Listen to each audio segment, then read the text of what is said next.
Yes, a good example is think about when you bought a new car. You just didn't wake up one morning and say, I'm going to buy a new car today.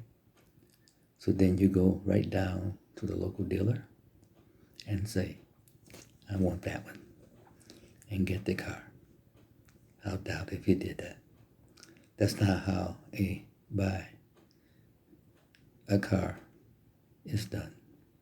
Instead, there was a longer, more drawn out process involved. Here's what usually happens.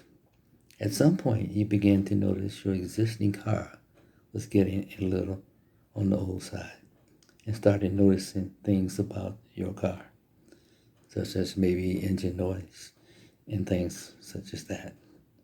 You may think at some point I'm going to need to get a new car, but you get too preoccupied with other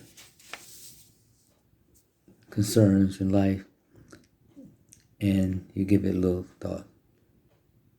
Give it a little thought. Maybe days later, a thought enters your mind, again perhaps triggered by a discovery of some part that need to be replaced on your car. Or you might have seen a nice ad on TV of a new car. You might have thought about it a little longer then, but as usual, something else may preoccupy your mind and you just go on, so to speak. So the next day, you might be thinking again about getting a new car, noticing how frequency the thought is now increasing. You even went online, started looking at what was available. You started looking at different makes and models, prices, and maybe even some locations of some dealerships that were near you that you could visit. So here you go. You ask yourself, should I buy a secondhand? Should I buy a new car? What car can I see myself driving? And how much money do I have for the car? These thoughts, along with your action of actually searching online, are legitimate buying signals. To a marketer, it's no longer do you have a vague desire. You have become seriously thinking about getting a new car. So then you go down and test drive a few new cars, and you really like, say you like 3 of them from different manufacturers. You like that new car smell, and you notice how these cars drive a little better than your current car. And you realize that the price of each was a little bit much higher than you wanted to pay, but you're already thinking of ways to finance it. So then you go home that night, think about it a little bit more, and again you went online just do a little more research on each car. Now, the big question. If you're an affiliate marketer placing an ad online for one of these 3 different cars, at which end of the buying spectrum do you want the people clicking your ad to be?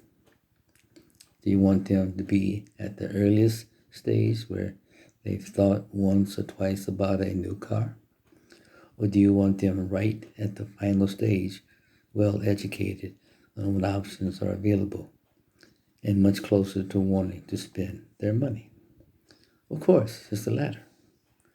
When you place ads as an affiliate, your goal is to put those ads right in front of the prospects in your niche at the final stage of the research process where they're doing their due diligence, they're more educated on the options available and about to make a buying decision. But a lot of new affiliate marketers are trying to buy clicks from the masses who are right at the start of the buying process. Or even worse, they have no interest in whatever is being promoted. It's no wonder they don't make a commission. Many new affiliates are scared of paying higher prices for traffic to people at the end of the spectrum. This is because the groups of people is much more finite and more costly than the beginning ones, where you really have a little chance to actually maybe make a sale.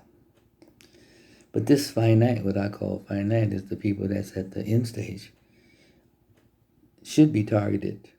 It's give you much more likely of a chance to get results in sales.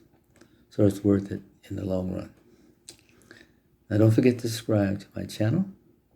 Make sure you hit the subscribe button and click on the bell to turn on the notification, and tell others about my channel. Let them know that I will upload a new video every week. Thank you for your time. Ralph.